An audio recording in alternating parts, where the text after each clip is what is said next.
रात का समय, हल्की बारिश हो रही है। सावित्री दरवाजे पर बैठी बाहर देख रही है। उसकी आंखों में इंतजार झलक रहा है।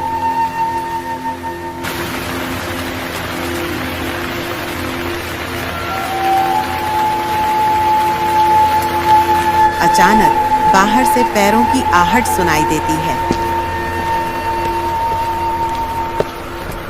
दरवाजा धीरे से खुलता है और अजय अंदर आता है।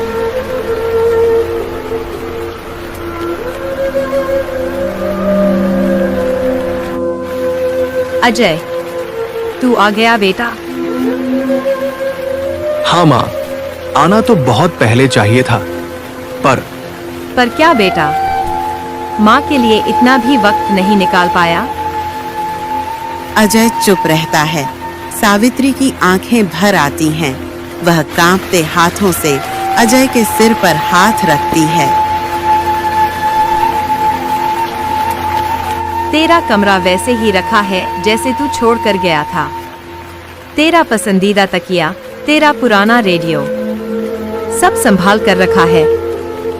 सोचती थी कभी तो लौटेगा मेरा बेटा। माँ, मैं मजबूर था। शहर में नौकरी, परिवार, सब में उलझ गया था।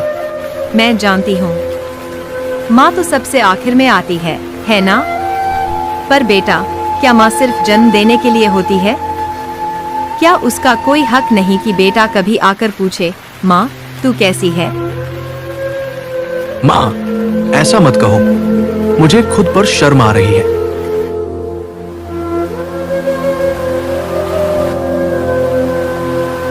सावित्री ने अपने कांपते हाथों से रोटी बनाई है।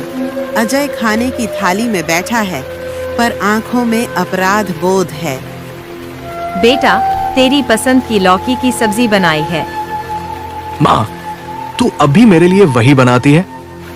माँ का प्यार कभी बदलता है क्या? पर बेटा, एक बात बता, जब तू शहर में दाल रोटी खाता था, कभी माँ की रोटी याद नहीं आई?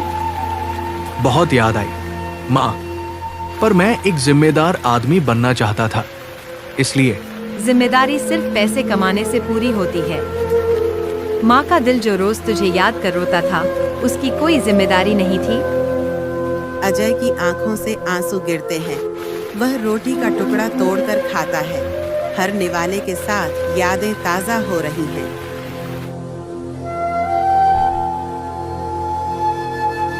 अजय रात में माँ के पास बैठा है। सावित्री अपने पुराने दिनों की बातें कर रही है। जब तू छोटा था ना, तब तू रोज मेरे आंचल में छुप जाता था। डर लगता था तुझे अंधेरे से, और अब तू खुद ही माँ से दूर चला गया अंधेरों में। माँ, मैंने बहुत बड़ी गलती की। मैं तुझे अकेला छोड़कर चला गया। क्या तू मुझे माफ कर सकेगी? माँ के दिल में बेटे के लिए शिकायतें नहीं होती, बस इंतजार होता है। अजय फूट फूट कर रो पड़ता है और माँ के पैरों में सिर रख देता है।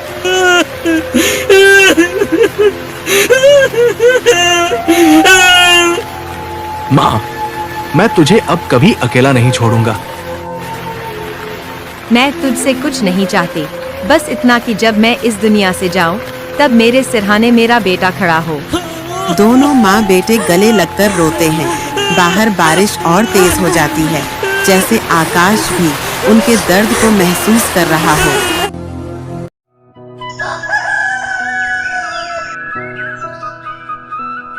अगले दिन अजय ने माँ को डॉक्टर के पास ले जाने की जिद की। अब जरूरत नहीं बेटा, अब मेरा इलाज हो चुका। जो दर्द बेटे की याद में था, वो तो तू ले आया। गांव के लोग हैरान थे। सालों बाद सावित्री के चेहरे पर एक सुकून था। बेटा घर लौट आया था। अजय ने तय किया कि वह अब हर महीने गांव आएगा, हर त्योहार माँ के साथ मनाएगा। लेकिन काश वो पहले आ जाता।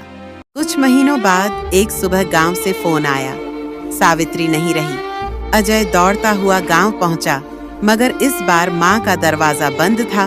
अंदर जाकर उसने माँ की चारपाई देखी। सिरहा ने उसके लिए एक चिट्ठी रखी थी। बेटा, मुझे अब कोई शिकायत नहीं। मेरा आंगन फिर से आबाद हुआ, मेरी रसोई फिर से महकी, और मेरी गोद फिर से भरी। बस एक आखिरी बात, कभी किसी माँ को इतनी देर तक इंतजार मत कराना जितनी देर तूने मुझे कराई। चिट्ठी पर आंसू गिर पड़े। अजय माँ की चारपाई से लिपटकर रो पड़ा। गांव में बारिश हो रही थी, लेकिन इस बार ये बारिश आकाश की नहीं, बेटे की थी। जोस, अगर ये कहानी पढ़कर आपकी आंखें नम न हो तो सोचिए, क्या आप सच में इंसान हैं? कभी सोचा है, जिस माँ ने तुम्हें अपने खून से सींचा, वो एक दिन दरवाजे पर बैठी तुम्हारा इंतजार करते करते चली जाएगी। जिस बाप ने अपने पसीने की कमाई से तुम्हें दुनिया की हर खुशी दी, वो एक दिन अस्पताल के बिस्तर पर तुम्हें देखने को तरस जाएगा। जब तक वे जिंदा हैं, तब तक उन्हें प्यार दो, वरना उनकी तस्वीरें देख देख कर रोने के अलावा कुछ नहीं बचेगा।